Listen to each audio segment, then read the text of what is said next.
Working remotely can be a dream for introverts, but it's not always easy.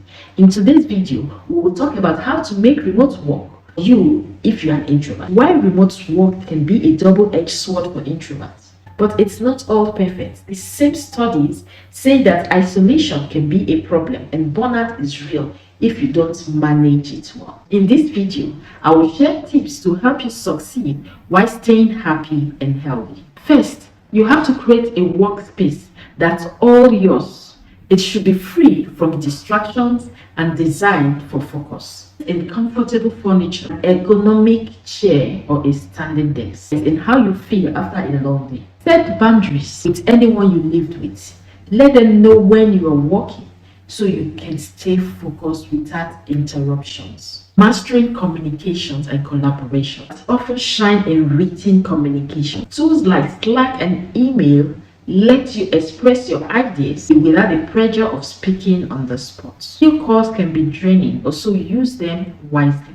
Save them for important meetings and schedule them when you are most energized. Stay connected with your team.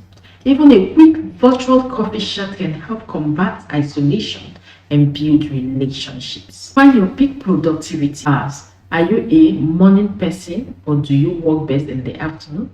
Plan your most important tasks during this time.